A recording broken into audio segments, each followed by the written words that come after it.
The men's hockey team opens the season this weekend at the Kendall Hockey Classic in Anchorage, Alaska. Badgers take on Alaska Friday at 8 p.m., then Alaska Anchorage on Saturday at 10 p.m. UW will hold its media day tomorrow after practice at the Kohl Center at around 3:15 p.m. Head coach Mike Eaves is here, and we'll take questions.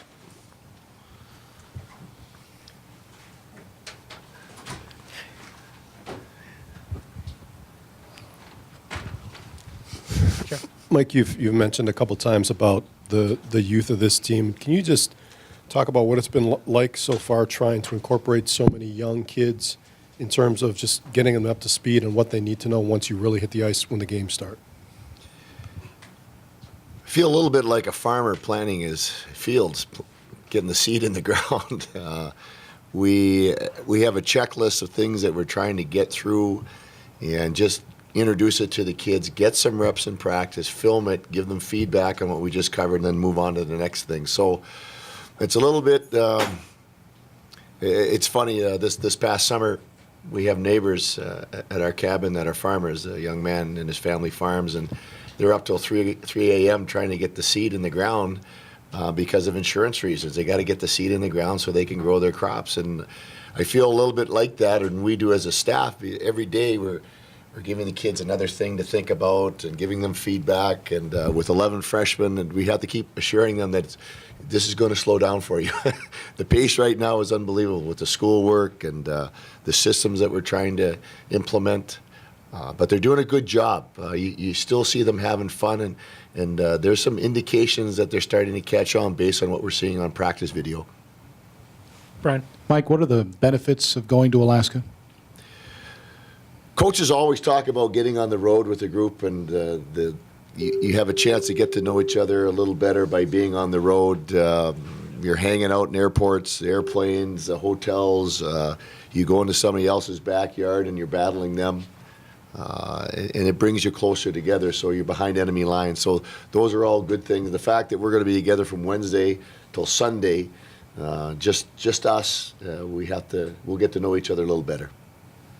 Jeff. Mike, do you anticipate early in the season this might be a defensive-oriented team given the experience of your defensemen and between the pipes?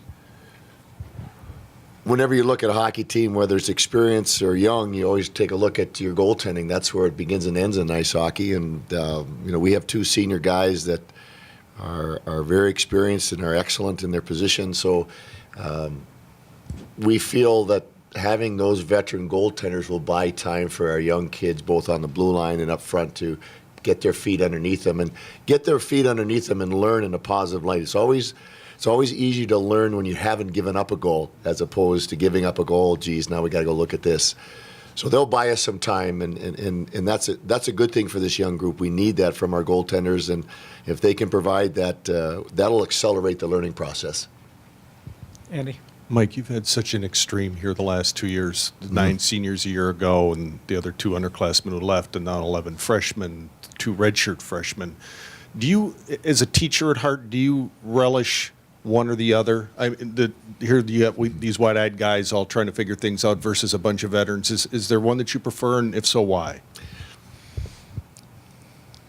I don't think we've talked about it as a staff, ironically enough, and I don't think we prefer one or the other. They're both exciting and have different challenges in their own way.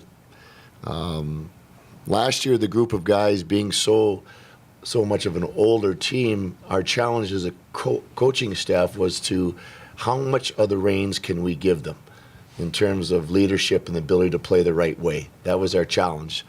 This year, it is about we're going to have to take the reins and kind of infuse the energy at times and the learning that we're going to need, and it's got to start with us. And so one over the other, they're both great challenges, and one that we as a staff have talked about, we look forward to. Jay. That's a long flight. That's a long trip. But I've also heard guys say through the years that that's been one of their favorite trips. Tell us about Alaska. Actually, as a coaching staff, we just talked about this morning, we look forward to it. First of all, going up to Anchorage, it's an exciting place. You've got Mount McKinley, I think, is up there, still an active volcano, and you've got this tide that rolls in and out every week, and there's biplanes flying in and out all day long, and then you walk downtown and you got a chance of seeing moose walking around. So it's a pretty unique place, and there's great energy in that city, and it's a place we don't get to go very often. The thing about going now at this time of year, we'll actually have more daylight. We'll actually have about 7-8 hours of daylight when we get up there. And again, just being on the road is an opportunity for us to get together. So there's a lot of positives about going up there.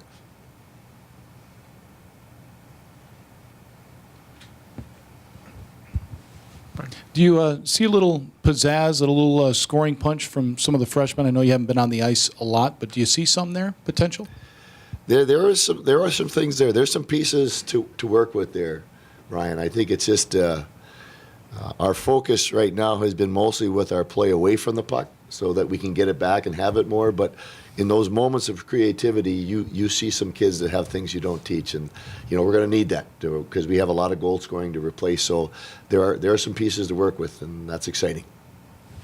Andy? With regards to your captains, they seem real mild-mannered, real soft-spoken guys for the most part. Is that a good thing with this team, or is it something that maybe you need someone to be a little more vocal, knowing what the youth that you have in your dressing room? Well, as a matter of fact, it's funny you bring that up because we have co-captains in Chase and Brad, and I've seen. Actually, I was thinking I got to talk to Chase a little bit. He seems to snap every once in a while, and gets after it pretty good. And there's a time and place, and I see more snappage than I do to control from Chase. So I think that in my own head, I get there's a time and place, no doubt, and so they kind of balance each other. I guess that's my point. Is they actually have a pretty good balance. Brad's pretty calm, pretty cerebral, very detail orientated, but Chase has that little switch that goes off and on if things aren't going right.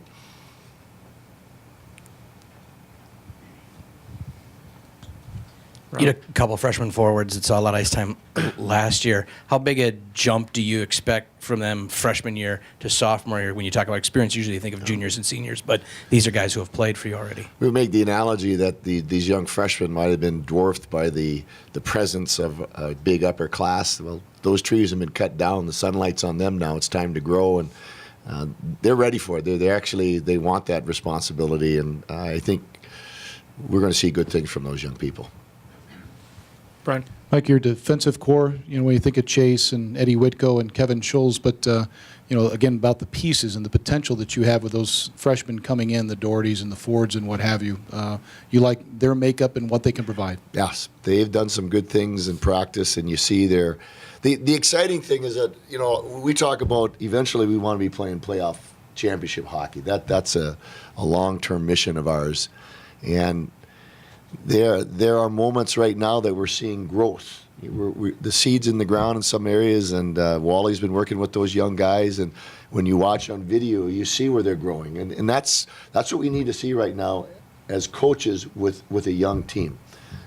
Is those moments of growth and how they're moving forward. Are they 1% better today? Are they a little taller as they grow? So we're seeing moments like that, and that's what we need to see right now. That's our measuring marker more than anything else. Are we seeing growth? Last year, a lot of the questions were about the newness of being in the Big Ten Conference and it being the first year of it. How different do you anticipate it being this year? And when you start and look at the preseason rankings, 3 teams ranked as highly as they are, do you feel more settled in and it's going to be, I don't know if it wasn't competitive before, but even more competitive in terms of a conference this year? I think the rivalries are going to be notched up a level higher just because we got a little bit of taste last year of playing these teams 4 times. We're going to play them another 4 times. And there was moments that you could feel that tension on the ice, and that's going to create for real good hockey just because of the competitiveness of it. I think the parity is going to be in the league. I mean, Minnesota is obviously, I think they were everybody's pick to be at the top, but that gives everybody else a target to shoot at. And I think it's just going to be more competitive this year. The parity is going to be there, and it's going to be another terrific year just because of that competitiveness. Anything else for Coach? All right. Thank you. Thanks, Mike.